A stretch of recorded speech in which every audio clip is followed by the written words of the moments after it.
역대상 5장 1절로 6장 81절까지 말씀인데 역시 이 말씀을 다 읽지는 못하고 5장 1절로 10절까지만 교독하도록 하겠습니다.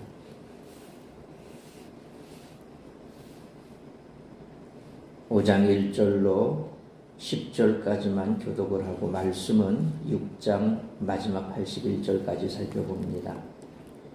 5장 1절로 10절까지 교독합니다.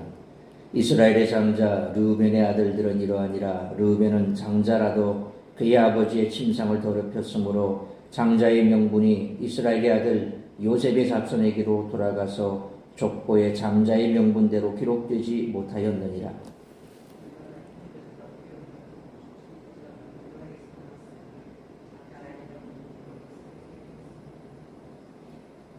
이스라엘의 장자 르우벤의 아들들은 한옥과 발루와 헤스론과 갈미요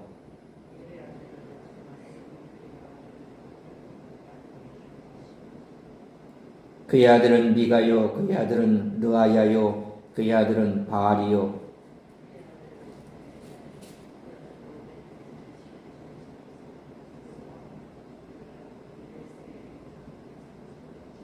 그의 형제가 종족과 계보대로 우두머리 된 자는 여이엘과 스가랴와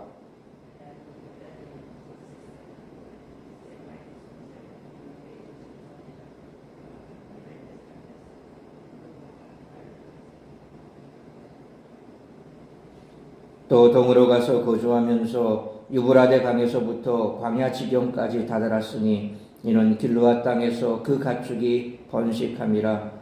사울 왕 때에 그들이 하갈 사람과 더불어 싸워 손으로 쳐 죽이고 길르앗 동쪽 온 땅에서 장막에 거주하였더라. 아멘. 유다 자손에 이어 시므온 자손의 계보가 4장 24절로 43절까지 소개되었고 오늘 본문 5장 1절로 10절까지는 르우벤 지파 자손이, 그리고 5장 11절로 22절까지는 갓 지파 자손이, 5장 23절로 26절까지는 동쪽 므낫세 반 지파의 자손이, 그리고 6장은 레위 지파 자손의 계보가 소개됩니다. 지리적으로 보면 유다 지파의 남쪽에서 요단 동편에 자리 잡은 지파 순서대로 나열을 합니다. 요단 동편에서도 가장 남쪽에 자리 잡은 르우벤을 먼저 소개하고 중간에 갓, 그리고 가장 북쪽에 자리한 므낫세 반 지파 순서로 언급합니다. 사회가 시작되는 지점에서 요단 동편이 르우벤 지파에게 분배된 땅입니다. 므낫세 지파는 요단 서편에서도 기업을 분배받았습니다. 요단 서편 므낫세 반 지파의 땅은 에브라임 지파의 북쪽 경계인 세겜에서부터 서북쪽으로 현재 하이파 항구까지 이르는 방대한 지역입니다. 이상과 같이 역대기 저자는 완전한 족보를 제시하려는 것이 아니라 귀한 공동체가 새롭게 정착하는데 신학적인 의미를 부여하기 위해 중요한 지파를 대표하는 인맥을 재구성해서 족보 형식으로 갈무리한 것입니다. 먼저 된 자가 나중되는 일은 이스라엘 역사에서 드문 일이 아닙니다. 르우벤 지파의 실패는 어제의 성공이 오늘의 형통을 보장하지 않는다는 진리를 보여줍니다. 르우벤 지파를 비롯한 다른 지파는 역사 속에 사라졌습니다. 유다와 베냐민, 레위 지파는 다윗의 언약에 충실했기 때문에 귀한 공동체에서 중요한 자리를 차지했습니다. 다윗이 12지파의 왕으로 예루살렘에 거했던 것처럼 레위인들은 12지파의 도시에 흩어져 살며 제사장 나라를 구성했습니다. 이스라엘은 예루살렘을 중심으로 하고 있지만 각 지파는 자기 기업 가운데 거주하는 제사장을 중심으로 생활하게 되어 있었습니다. 제사장과 레위인들이 가진 특권은 역대기의 중심 주제라고 할 만큼 중요합니다. 그런데 이 특권을 이어받은 것이 그리스도인입니다. 그레고리 빌은 요한계시록 5장 8절과 8장 3절로 5절 말씀처럼 성도들의 기도는 하나님께 드리는 향의 제물이 되는데 이것은 성소의 번제단과 향단에서 드려지던 향 제물을 대신한다라고 했습니다. 그러므로 성도들의 예배의 형식과 정신은 역대기와도 연결이 된다고 하겠습니다. 레위인들이 담당했던 성가대의 모범은 교회의 예배 속에 지금도 이어지고 있습니다. 역대기는 바벨론에서 돌아온 유대인들이 이스라엘의 회복을 기대하며 쓴 역사서입니다. 이스라엘 12지파는 산산이 흩어진 지 오래고 귀환한 사람들도 독립된 국가를 세우지 못한 채 바사의 속국으로 지낼 수밖에 없는 상황입니다. 그러한 상황에서 과거 이스라엘이 왜 망할 수밖에 없었고 어떤 사람들이 남아서 그 명맥을 유지하게 되었는가를 설명한 것입니다. 특히 오늘 본문은 아수르에 의해 멸망당해 흩어져 버린 요단 동편 지파들과 하나님을 섬김으로써 계속 명맥을 유지해온 레위인들을 다루고 있습니다. 따라서 이와 같은 오늘 본문의 말씀을 통해서 우리들이 깨달아야 할 것은 5장 말씀처럼 성도는 하나님을 바르게 알고 바르게 섬겨야 한다는 것입니다. 역대기는 1절로 10절까지 요단강 동편 길르앗 땅에 정착한 르우벤과 11절로 17절까지의 갓 지파의 족보를 언급한 후에 23절로 26절까지 그들이 므낫세 반 지파와 함께 어떻게 흥하고 망했는지 설명합니다. 르우벤과 갓 그리고 므낫세 반 지파가 요단강 건너편의 땅을 원치 않고 동편 땅에 남고자 했던 이유는 그 땅이 비옥해서 가축을 기르기에 특히 좋았기 때문입니다. 여기에 언급되고 있는 지명들 9절에 유브라데와 길르앗 16절에 바산과 사로는 비옥한 땅을 대표하는 곳들입니다.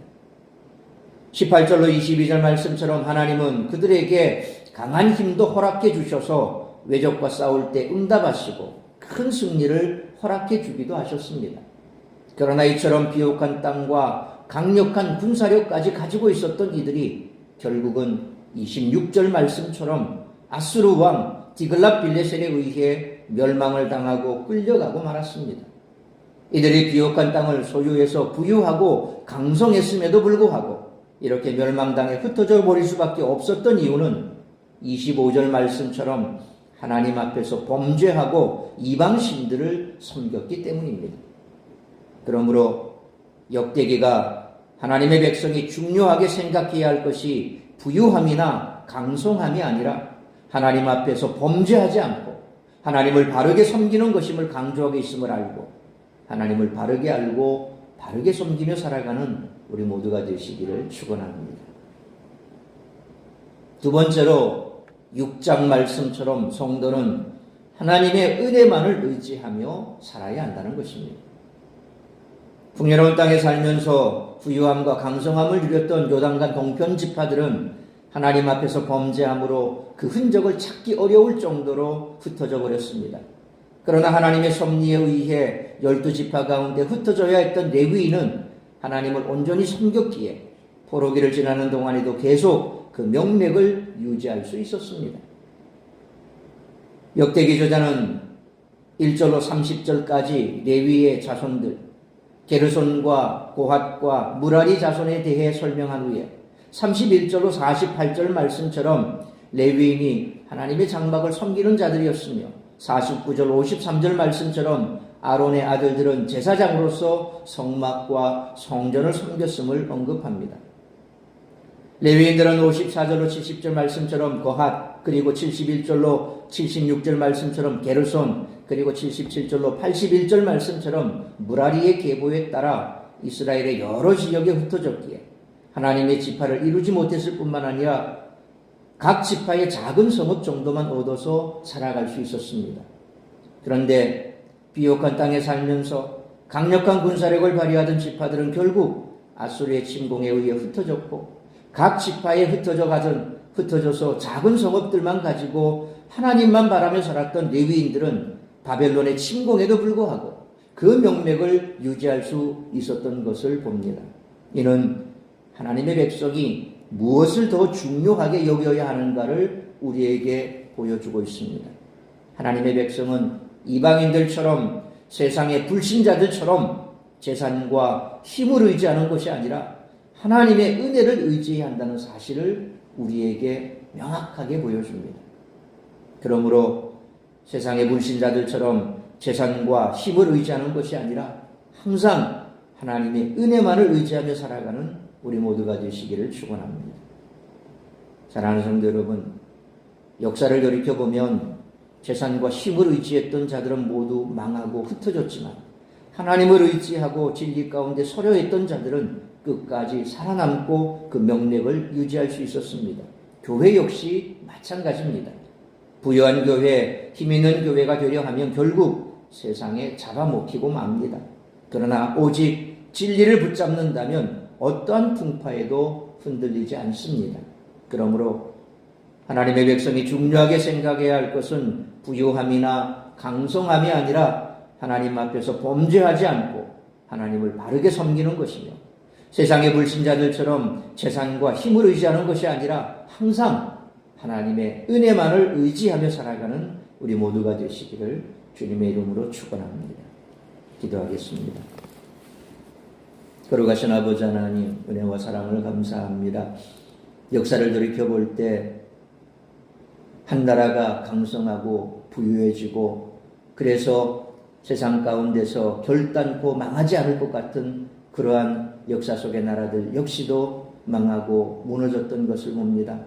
특별히 이스라엘의 역사 속에서 좋은 땅, 비옥한 땅에서 부유한 삶을 누리고 또 막강한 군사력으로 힘을 그렇게 자랑했던 그런 지파들 역시 무너지고 망하고 포로로 잡혀갔던 그런 역사를 볼 때 과연 그들이 그렇게 좋은 땅에서 풍성한 삶을 살았지만 왜 그렇게 멸망할 수밖에 없었는가를 오늘 역대기 저자는 하나님을 떠나고 우상을 숭배하고 결국 자신의 힘만을 의지했기에 멸망했다고 이야기하고 있습니다. 그러나 하나님만을 바라보며 하나님을 섬겼던 레위 지파는 12지파 가운데 흩어져서 하나님께서 최소한의 것만 주시고 하나님만을 바라보며 살아라고 그들에게 명했던 그 명령을 잘 준수했기에 포로기에서 돌아온 이후에도 그들은 명맥을 유지하며 또한 하나님의 말씀을 지켜 준행하는 삶을 살았던 것을 봅니다. 우리가 바라보아야 할 것이 무엇인지 명백해졌습니다. 세상의 부유함과 강성함만을 추구하며 하나님을 멀리하며 멸망할 수밖에 없고 가난하게 살아도 하나님만을 바라보는 그러한 자들은 결코 하나님께서 그들의 삶을 지켜주시고 또한 자자손손 하나님께서 믿음의 부유한 가문을 만들어 가신다는 사실을 오늘날도 분명하게 우리에게 말씀하고 있습니다. 다시 한번 오늘 우리의 삶을 돌아보면서 과연 내가 무엇을 추구하고 어떠한 삶을 살아가며 또한 어디를 바라보고 살아가는지 돌아보는 귀하고 복된 시간 되게 하여 주옵소서. 우리 성도들이 또 이 땅의 교회들이 과연 무엇을 추구하고 어디를 바라보고 어떻게 살아야 할지 이처럼 명백한 답을 가지고 있음에도 불구하고 우리가 세상만을 의지하고 세상의 것을 추구하면 결국 모든 것은 무너지고 만다는 사실을 잊지 아니하고 오늘도 내 삶 가운데 하나님보다 높아진 것 다 무너뜨리게 하시고 오직 하나님의 은혜만을 바라보며 믿음으로 살아가는 우리의 성도들의 삶이 될 수 있도록 붙들어 주시기를 원합니다. 오늘 이 한 날도 나를 통하여 이루고자 하는 그 하나님의 뜻을 이루기에 부족함이 없도록 성령으로 충만케 하여 주옵시고 하나님의 은혜만을 바라보며 세상의 것이 아니라 하늘의 가치 또한 내가 이 땅에 시민권이 있음을 자랑하는 것이 아니라 천국의 시민권이 있음을 자랑하며 살아가는 복된 한 날의 삶을 살아가는 우리 모든 성도들이 될 수 있기를 간절히 빌고 소원하오며 이 모든 말씀 우리 주 예수 그리스도의 이름으로 기도하옵나이다. 아멘.